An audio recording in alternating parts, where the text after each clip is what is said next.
Welcome to our second Faculty Symposium Series talk for 2021. This is the first year we're doing our Faculty Symposium Series, and we're really excited to share all the great things happening at EKU. My name is Dr. Jonathan Gore. I'm a professor of psychology and also the director of undergraduate research and creative endeavors at EKU.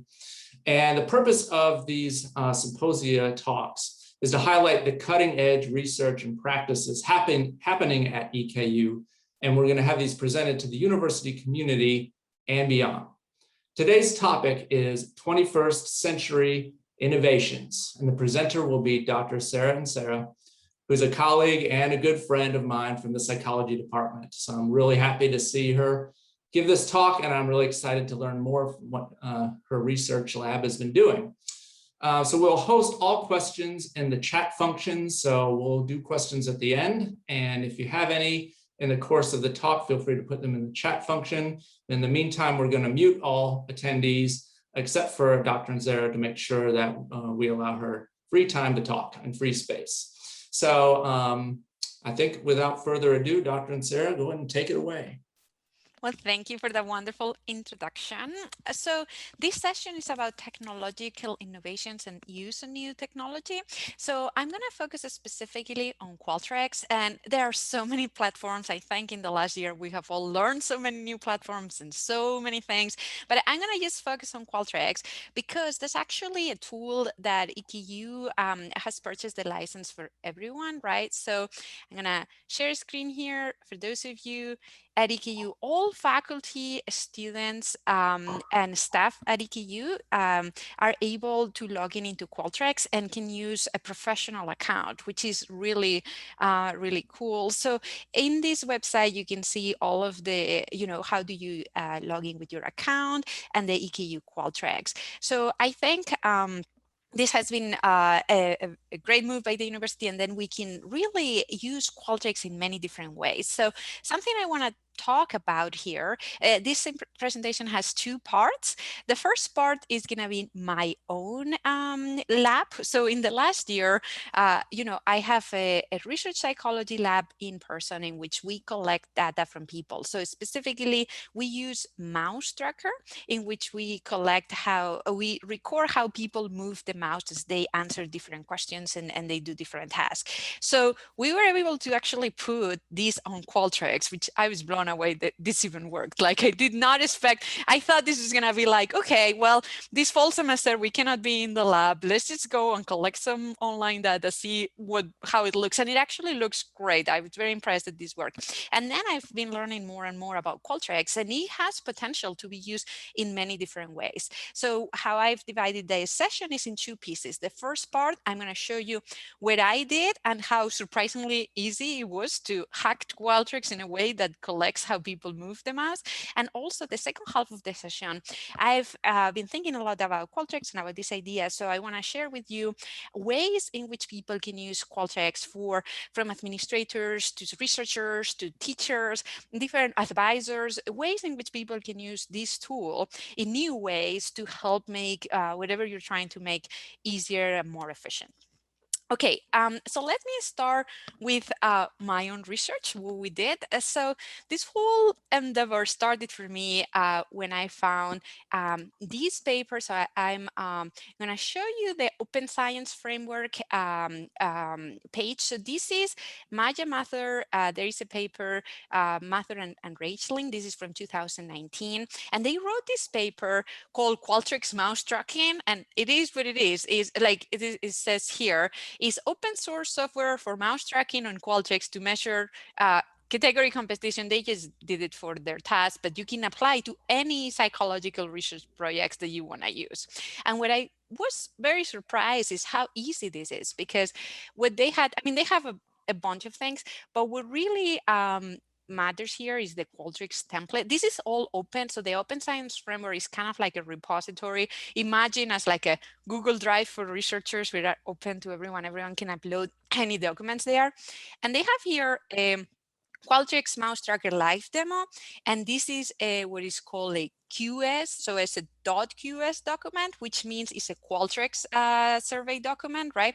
So if you are in Qualtrics, and here you can see some of my projects, any of these projects, you can export them and to share it with other people, right? So imagine I have a survey here and I want to export it. So if I click on export, I'm gonna get a QS document, kind of like this one. So what these researchers did was they created this example that you can then you can download from the Open Science Framework, this .qs file, and then you go to your own Qualtrics and you import the example survey, and then you are able to collect all of this information. And this is what blew my mind, because all you need to do once that QS document is already in your Qualtrics, all you need to do is add your own things that you want to put in. So they had their example with like faces or whatever, and I changed that to words because what I study is language, but other people can change those to whatever they want to do. And then you have like this mouse tracking experiment, psychological experiment. So I'm going to show you a little bit of how that looks from on the Qualtrics side. So on Qualtrics, I have several of these. We've been busy, but the one I want to talk about is video games and the flanker task. So these are just experimental tasks in psychology. The contents of the task itself is not as relevant, but this is just how a normal survey looks on Qualtrics. So you can see here that you start with some instructions, and we put the AKU logo because we like doing that. And then we move, these are like the traditional questions, right? So how old are you? What's your gender? What's your ethnicity, right? Like the demographic questions, like a normal survey. Now, the interesting piece for us, for the experimental piece, for the people interested in collecting mouse tracking data, is this piece down here. Well, these were the instructions, but and this is, we wanted to make sure that people had the right size screen, like they had to had it maximized. There was a couple of glitches with that, but okay, here is how it actually looks. So there is a question, you insert it as like a question on Qualtrics, and what it's doing is something is appearing here in the middle, and then you have to click left or right, right? So this is the practice. So right here, there is this loop and merge. And what this button does is, this is the only thing you have to actually edit, is this loop and merge button. And here, when you open it, you can put, this is the practice. So there's like 4 things that people look at, but you can put anything you want here. So this link is just, in our case, this link is just opening a new, if you just open it, it's just the image that you put in, that we put in there. So this is called the flanker task, in which people have to click on the right, on the left, depending on what the arrow in the middle is pointing at. But this can be anything you want, right? Like if you are a visual researcher, this can be a visual image. If you are a social perception researcher, this can be people's faces. It can be anything you want. And then the nice thing here is you can have as many trials as you want, right? So you can just keep adding these links here, and every link is an image or a video or audio, because since then I figured out how to put it in. I'm just blown away by the versatility of this tool. I guess this is the take-home message of everything I'm trying to explain here. And when you do all of these, this all works like, like a like like an experimental presentation, like it resembles what psychology researchers do in the lab. So if we go to the preview here, and the preview in Qualtrics is kind of nice because it shows you both the normal and then the phone version in the preview. So the first part of the survey is just normal, like the survey. But when you get here at the next part, okay, these are the instruction, make sure everything is working well. And this is the, make sure you zoom in and zoom out. Okay, so when people just click, they, and this looks better in when it's not like in the preview, you have kind of like the phone and all that. But when it's just the full screen, people in this case will have to click right, and then they will have to click next to the next trial, and it shows you exactly how everything, is gonna look. So what is very interesting here is that in the back end, you don't need to code anything here or do anything. But if you look at this JavaScript little corner, this is how people can add to Qualtrics. Basically, there's like a JavaScript, a GS little corner here. And do you see this where it says edit question? So with here, what it's doing is finding it's telling how many practice images, how many real images you have, the interval, but this is all the information. This is the variables used to analyze timing. Okay, this is all the information that without you knowing or realizing or anything is gathering in the background. So is measuring the time when the page loads, the time when the page is fully loaded, the time when the first mouse move occur, the latency to the first mouse movement, the time between the image loading. So is collecting the click. So the moment at which the image appears, the moment at which participants click, the moment at which participants click the response, is collecting all of this crazy amount of information in the background, and you can access it. You can look at this information and then analyze it, which all of these, I know I probably sound excited, but all of this blew my mind. Like, I did not think this was gonna work, and it worked surprisingly well. So, there is a lot, and there is the X position, right? Like where is the mouse on the screen horizontally and vertically, and then the Y, and there is a bunch of other stuff that it does that you don't need to worry about. But basically, the whole thing here is just all of these in the background is collecting all this information. And if you go here to the data and analysis, when you export all these responses, you get all of this very detailed information of the mouse position, how people, so it's not just, you don't just get, in traditional surveys, you will get, imagine participants are choosing from 1 to 5, you get the response. Here, you're seeing, imagine you're showing them an image, how whatever this person looks like, and you have the rate, you can see how fast they are responding, whether they are thinking about it, whether they are stopping and then moving faster. Like, you can see all of those cognitive mental processes of how they are responding to this question by doing that. So if anyone is interested in the actual results, Matthew Smith has a poster called Effects of Video Game Habits on Attentional Control, which has been fully recorded. It's a mouse movement experiment recorded fully on Qualtrics. So that is what I wanted to share in terms of my studies, that we were fully in person, and then we were able to put this on Qualtrics that I was blown away by. Now, the second part that I want to share with you are some thoughts of ideas and cool things that I have not necessarily done myself, but I've seen done, and I thought were really neat on how it could be used, how Qualtrics could be used for these things, right? So one thing that I was very impressed with when I started looking at this was the whole video. So let me share a screen. I show you an example of my videos. I was able, video.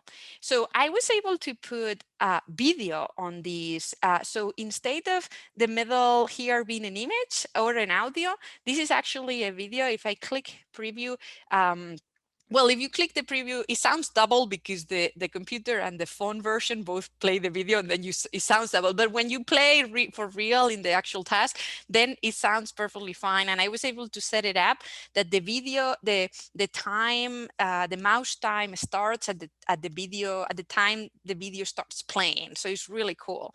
And the video not only can go in the stimuli or the part if you're asking people to watch a video and then rate something or whatever, not only can go in the question itself, but the video can also go in the instructions, right? So I was thinking a lot of the time we have these like, consent form type instructions or welcome to my survey messages. And it can be possible to actually record yourself. Hi, welcome so much to join my survey. Please do this or that, which may actually improve some completion rates or some accuracy of instruction rates, because sometimes we know, like when you're doing an online survey, participants may not be reading every detail, but maybe a 1-minute video, they actually listen to you telling them what the instructions for your task should be. So video, I see so much potential on video. Now, the other piece is the random presentation. So when I wrote there loop and merge, and let me share you these. This actually came from a question from a student who asked how to do this. And then I figured, oh, you can do this. So if you get here looking and merge, the look and, so if instead of creating, let's say, 5 different questions as 5 different questions on Qualtrics, you create one question that has 5 fields in it, kind of like this, or 5 subsections in it, and then you click on randomize loop order. You can present only, so you can say select 2 of these 10 things to present to each person, or you can select 10 things out of the 10 things to present to each person, whatever you want to do. And then you want to randomize this for experimental psychologists. In many cases, this is actually, we like to, we don't like every person to always have the same order. We like everyone to receive things randomized. So that was a very cool little, you just click the randomize and then it's randomized, which I was impressed with. Oh, create adaptive surveys. This is a whole world. You can spend like hours and hours doing adaptive surveys, but let me share you one. This is actually my advising survey. So in advising, I ask, well, these are actually John questions that he shared with us. And I asked these questions to my advisees to see how they are doing things. But then as they were answering, I realized some questions may not make as much sense in that, for example, my freshmen, it may make sense to say if you have transfer credit, like the first time they meet with me. But if they've told me, if they've repeat this questionnaire, it may be boring for them to every time. It's like, no, I don't have pending credits. No, I don't have pending credits, right? Like telling me. So what I've done is I added adaptive control, which means depending on what you answer in one question, then you get a different question or you skip questions, right? So how that looks over here. So display this question. If what year you freshmen is selected, do you know how to access degree work? So basically, if they are freshmen, I ask them the question, do you know how to access this program? But if the do you know how to access degree work is a yes, then have you spent time reviewing it? So if they answer no, I don't know how to access it, then asking them whether they've spent time reviewing it makes no sense, right? So if they say yes, that they know how to access, then the next question is, have you spent time reviewing? Now, one question that I want to mention for adaptive control, this works great if your goal is to understand what a specific person is doing and get information for a specific question from a specific person. If your goal is to do a study for an experiment, you don't want probably adaptive control, because then you're going to have holes on your data, right? So if you want to compare people across a set of questions, you need to ask those set of questions to all of your participants. But if you're trying to help someone and you want to help that person get information from that specific person, then this adaptive survey is more efficient. So what I saw when I was reviewing ideas for what people were doing, someone mentioned in a forum about like a degree. It was like a nursing program in which it was kind of complicated to help students figure out what do they need to do or something. So basically they set up a Qualtrics survey. Depending on what they answer, they ask them different questions, and at the end of the survey you can create a pop-up, and at the end of the survey shows, based on your questions, you should be doing this or that or whatever. And I see the applications for that immensely, right? Because we do a lot of repetitive where like, do you do, yeah, if you say yes, then this, like flow, anything that you can put in a flow chart, right? Like if you say yes, do this. If you say no, do that. If it's whatever, do this. If it's anything that you can put in a flow chart, you can use an adaptive survey on Qualtrics and be very, very versatile and be able to set that up really well. I was impressed with that. Oh, super important. I want to share with you as well, exporting. So if you go to the data survey options, oh, no, that's not what I meant. If you go to the data analysis, when you're going to export your data, there is a export import option here. By the way, if you have a personal account, not the professional account, it will not let you export data. We learned this the hard way. One of my students accidentally signed up with the personal instead of the EKU license account. And what happened was that she could not export the data. We had to start data collection all over again, and we lost those data sets. So make sure to always have the professional account.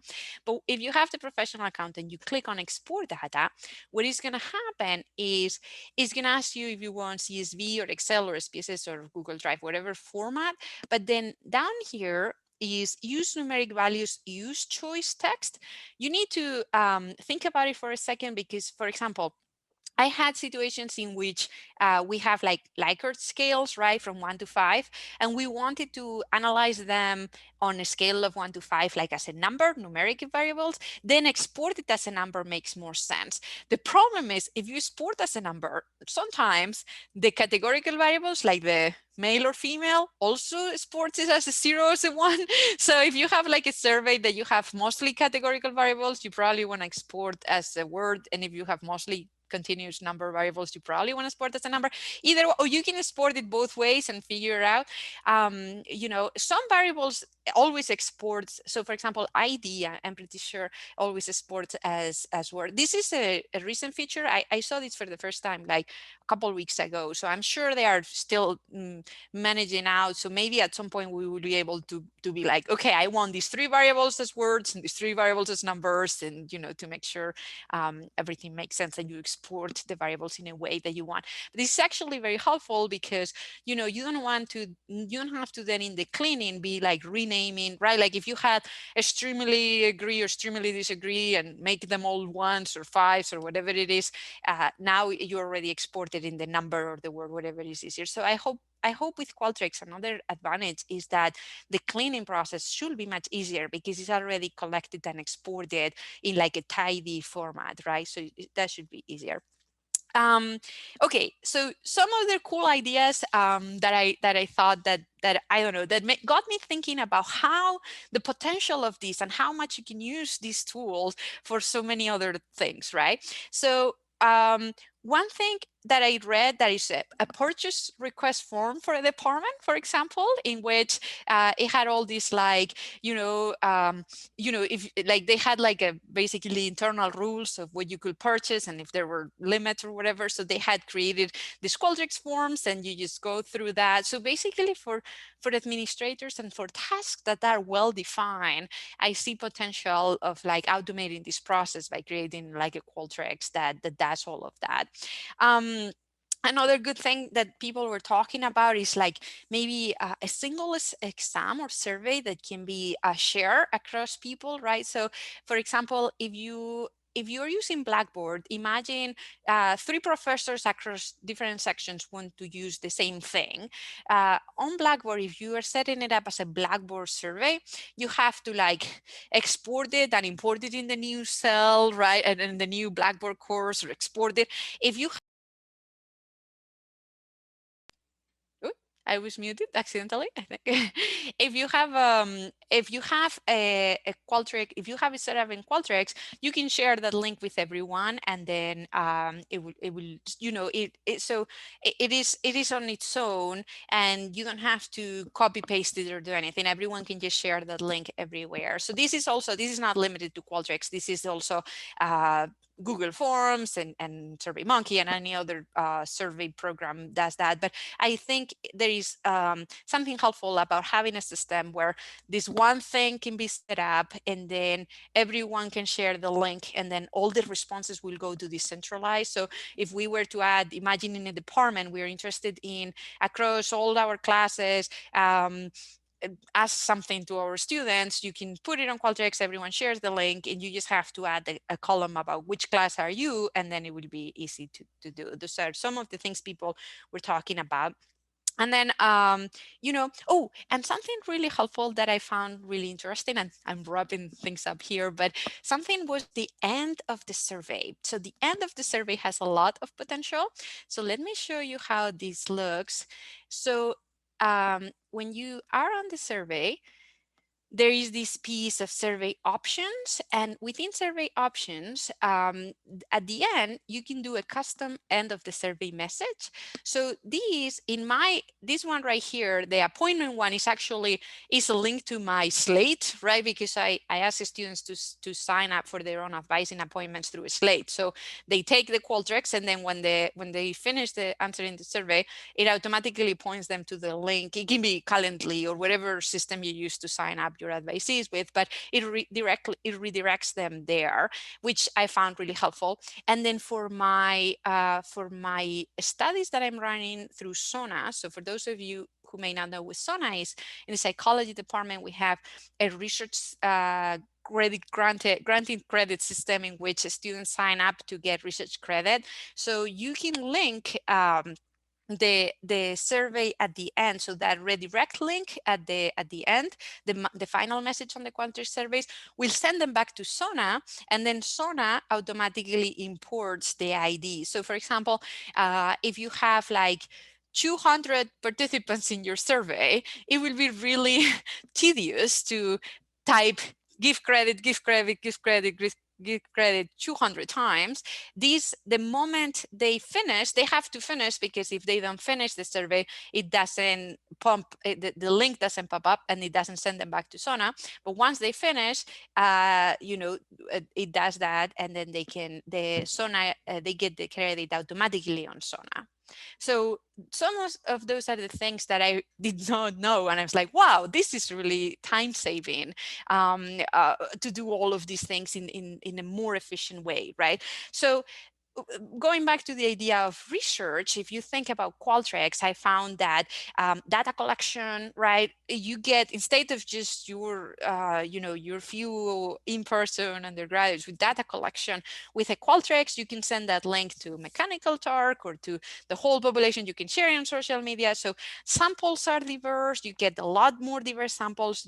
There's this joke in psychology that psychology was the science of rats and undergraduate students of psychology, right? Because those were like our convenient samples, because those were like 90% of our studies. Well, with these type of systems, you can still get full-on experiments, but now everyone on their own thinking do it. Now, there is some caveats, and I could probably do a whole session on the caveats, right? Because the screens people are using are different, the mouse the people are using are different. So there is also some, issues going on, some variability going on there. But I think overall, this is an impressive tool that you can use. So I think it's a quick and efficient way to collect data. The data that you collect stays organized and structured, and you export it in a very neat and tidy way. And and it can has applications for research, but also for advising, for teaching, like exams or surveys or many different things, or for administration, or for making processes more efficient in departments and communities.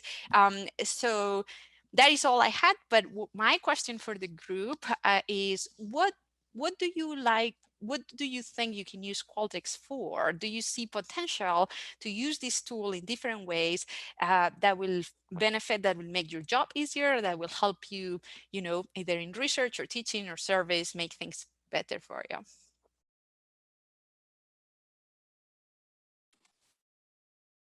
So I believe most people are muted because of just the way that we've set it up, but you can put your answers in the chat function and think about how you'd like to use Qualtrics. I personally use SurveyMonkey for all sorts of things. I was sold on the whole idea of mTurk, and I was able to do a lot of really cool research on that. And so I was able to sort of translate what I was doing on SurveyMonkey into Qualtrics. But thankfully, having a trailblazer like Sarah in the department, I can see, oh, I can do social cognitive stuff now, and I can get into more experimental and less survey stuff. So yeah, and it measures like errors and reaction times and the mouse and the area and the whole thing. Like, I was just blown away that it actually does all of that. I was just very impressed. So Javier said that he also used SurveyMonkey, and that Qualtrics is very foreign until recently. I think a lot of it does translate fairly well, but yeah, I mean, there's the options are really way more Renee said, I have used Qualtrics for survey studies, class activities, measuring program outcomes, such as education on critical reading and measuring student learning of the content for program outcomes, feedback following conferences, and a lot of other uses as well. I prefer Qualtrics to RedCap, Google Forms, and SurveyMonkey. So obviously a good thing that we have that license and we're using it a lot at EKU. And I think it's really nice that students can do that too. Just do the EKU version, students, if you're watching this, if you didn't hear that warning.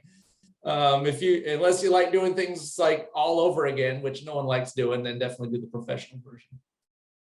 I thought what you were talking about with the using it for advising, I mean, that has so many possibilities for having all advisees take that and provide links to resources, the kinds of things that I do in emails, on a case-by-case basis, that we could have, do you need help with this? Do you need help figuring out what career you're going to go into? And if they say yes, it would link them to, the appointment page at the Office of Academic and Career Services. And just, there's so many ways we could do that. And I'm definitely, I think we should steal that idea. Like, take that sort of list of questions that's going on Qualtrics, send it to all the advisees. And then the ones who have questions would be able to set up the appointment. I've been thinking a lot about that. And one thing I want to mention that I've been going back and forth is, so right now I have some open-ended questions and they tell me, and then it helps me prepare. So when I meet with them, I know what to talk about. I am afraid of the going the other way. So if it's too automated and you don't have a person, then you may miss some of the pieces. So you like, it's kind of like when you call and it's a fully automatic person. It's like, no, none of the options work for me. Just please give me a person that I can talk to. Sure. So I wonder if we need to be careful. So you give me maybe an ad, like look at all of these things, and in addition come with your advisor with questions about all of these things, or something in which we are careful, because there is a trouble of too automated. You may miss the personal connection as well. Right. So Renee had a question. Can you get some of the visual representations of data from Qualtrics like you can Google Forms and RedCap?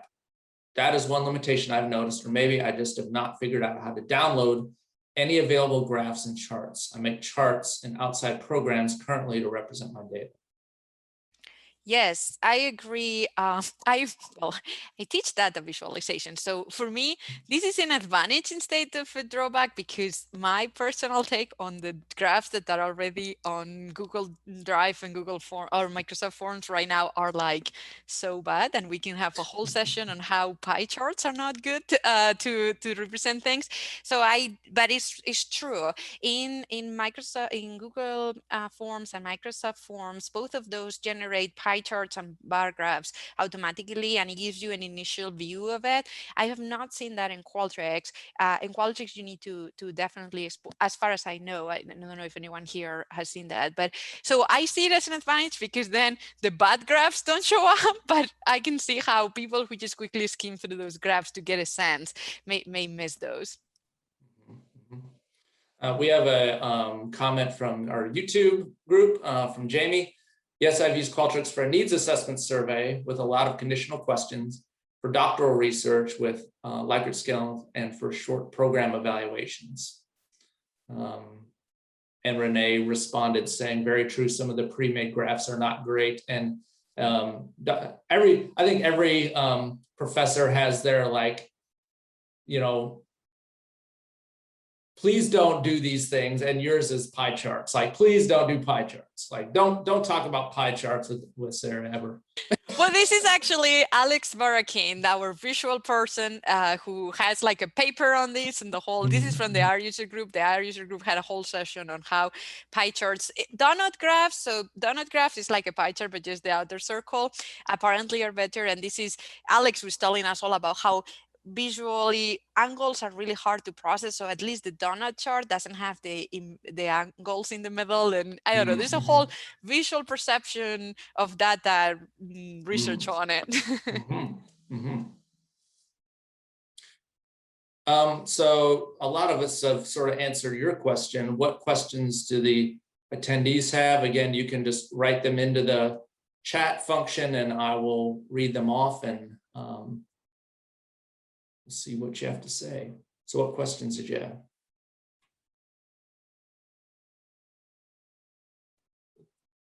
And while they're thinking, I had a question about the mouse tracking data.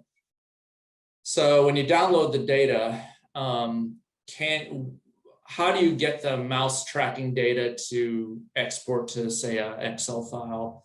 Because it seems like that's available, but maybe not automatically part of that export unless you ask for it somehow, or do you have to go in and actually kind of pick it out of there?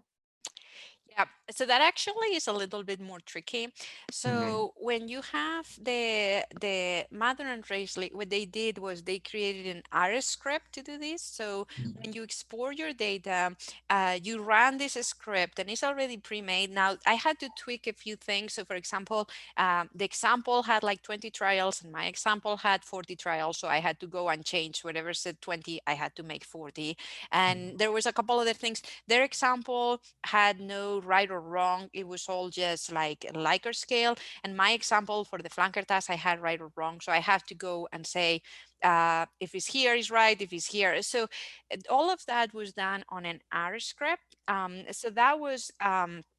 So that requires some coding. So that requires a little bit of, you need to open the R script. So I didn't write the script, like I downloaded the script, but because whatever you need to change, you kind of have to keep, this was specifically hard for the students. So whatever they change, I was like, for everything you change, just keep a list. I made the practice trials were 4 and now they are 8. The normal trials were 8 and now they are 20, and then whatever, every change you make, because you're going to have to make the corresponding change on the script. Now with that script, it was really easy to get the reaction times, the area under the curve. So the area under the curve is if there is a straight line to the correct response, how much people deviate, so how much curve you have, that's the area under the curve.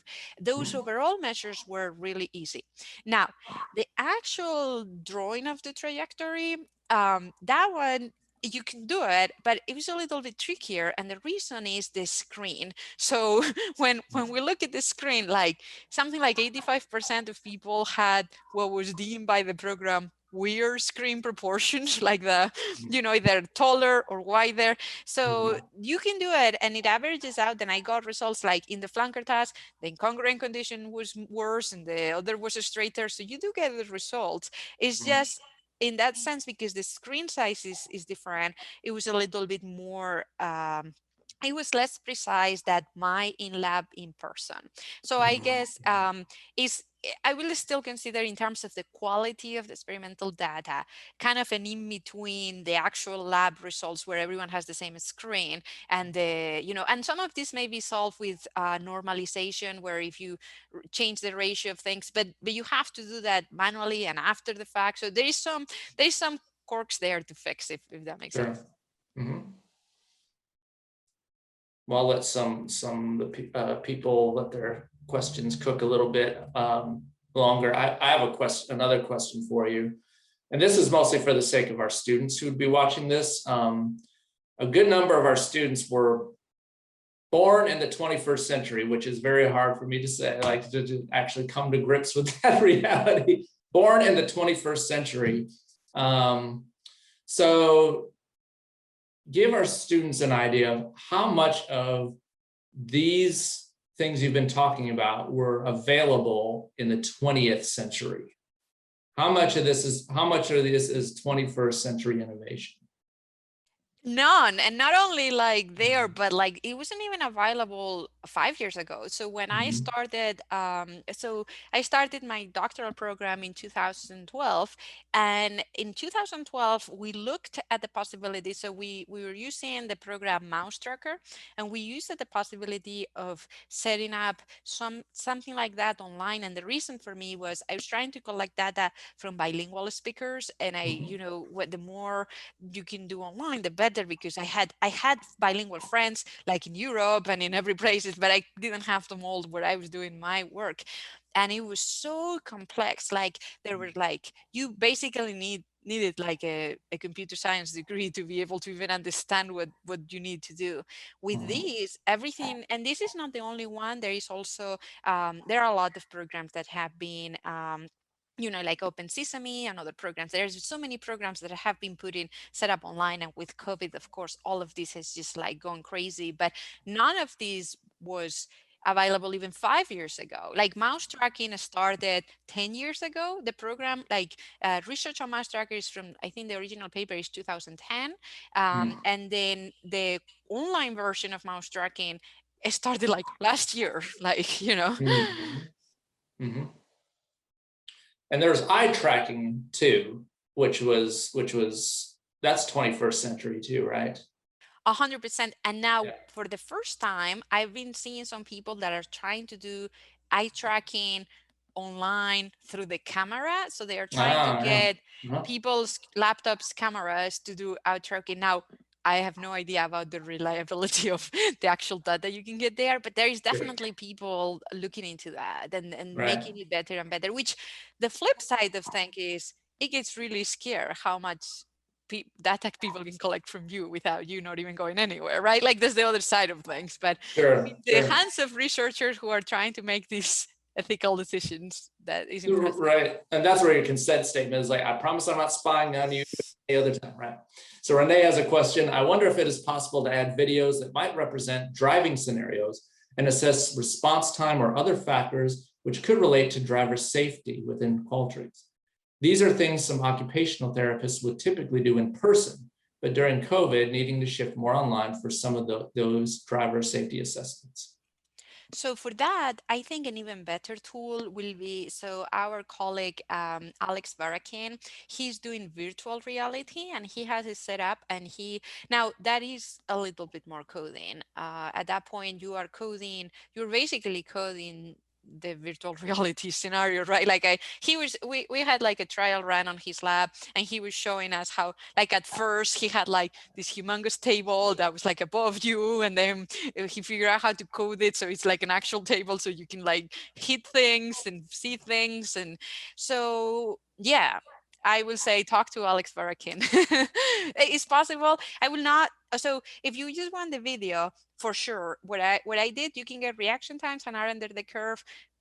Fine. Now the more the actual mouse trajectory, not so sure, but the area under the curve and reaction times and errors, that was very straightforward. And you can present the video. So that's the example that I had that is working with videos. I have like accented the speakers, and they, you show the video and then you click, and that works. So for that worked. Now if you want, actually the immersion is possible. It's just for that, what Alex is doing, he has the virtual reality set, and then you have to code it.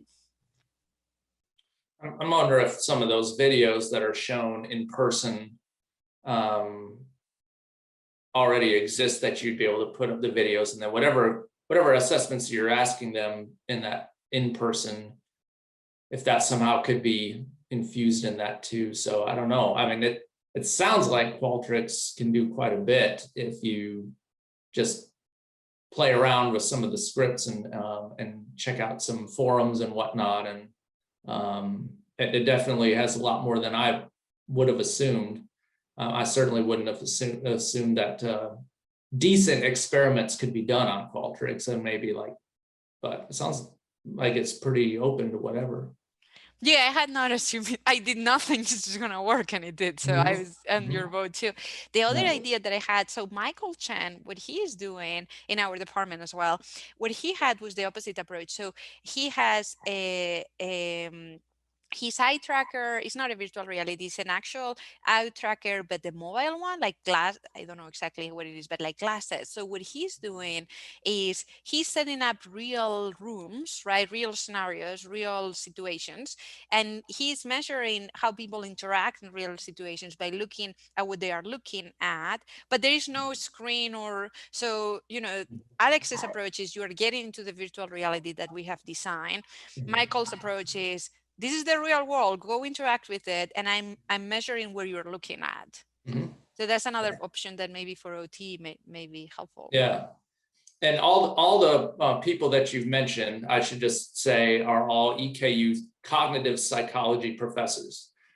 So all different approaches, all at EKU, all in the psychology department, all in the field of cognitive psychology. So yeah, I know these things because we had a brain and cognition group going, and this is what we were doing, trying to figure out how to set all these things up.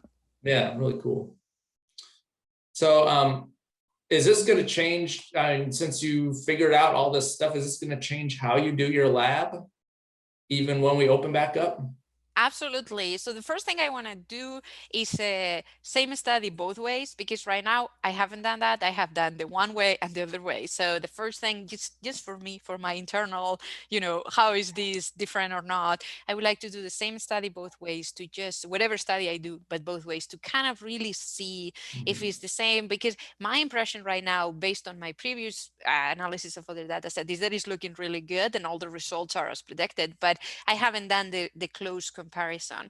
Another thing that I've been looking at, there has been like an explosion of programs. So I really like Qualtrics, the fact that EKU is already, because the advantage of having the EKU Qualtrics is that all the data is already hosted at EKU server. So you don't have to deal with any of those IRB issues like, where is this data going? Is it a third-party lab program or whatever? But there are some open source ones that are also looking promising. So I haven't, I think Qualtrics is doing great, but I don't know if there's going to be another program that is going to take over in terms of psychological research or something. So I'm definitely looking for options, and I already have ideas of a specific projects, as like what I was saying about before, like maybe, with bilinguals or with a study abroad the students, I could actually send them the link while they are studying abroad and then do the task abroad. And then, like, I don't have no longer to make them come to my lab. So there is certain areas in which I for sure would like to do that. And then I have other projects which are much more about nitty-gritty control, where I care so much more about the experimental control, which I will like, okay, maybe this other one, that very control one, that may be better in the kids building, Yeah. That sounds like the external versus internal validity sort of trade-off. You'll be able to cover it no matter what. But I love the fact that we can collect data from samples abroad, whether it's our students abroad or individuals who we would never ever get a chance to have in our samples. Now we can find out what's going on and really make psychology less of the not just undergraduate students, but American undergraduate students a lot of the time. Try to expand our cross-cultural reach a little bit more. Yeah, I can imagine this is going to be brutal for that, because now, so in the past, even if you were sharing experiment, like, so this happened to be with my collaborators in Spain, where I will design the experiment, then I will email it to them or share in a Google Drive or whatever. They will have to download it, make sure it works on theirs. And there's always things that change a little, right? Like, I don't know, like things that maybe couldn't work the same. Now we can create the same thing that applies to the same exam across different faculty, now applies across different countries. One person sets up the Qualtrics, sends all their collaborators in the world the link, and now everyone in everywhere is doing the exact same thing, going the data to the exact same place.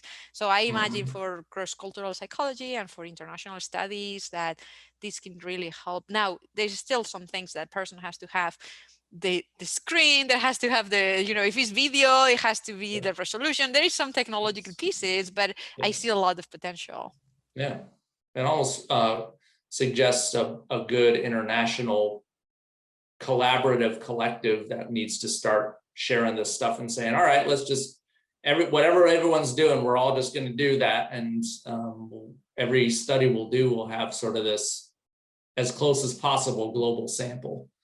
So there is the many labs. So there is the Mhm. psychology accelerator, and then there is the many labs, and the many labs had the many baby labs, and there is at least a couple of projects, and those are those massive. This is all in the Open Science Framework as well, which Yes. the list of co-authors is like, I don't know, 57 people, right? Because it's everyone who collected data for the study, and they have like, and there is now they are starting to write up some how to do these things, because you can imagine coordinating like 50 researchers across whatever many countries and languages, and most of this is happening in English, but some of those were super interesting. Other questions from our attendees today?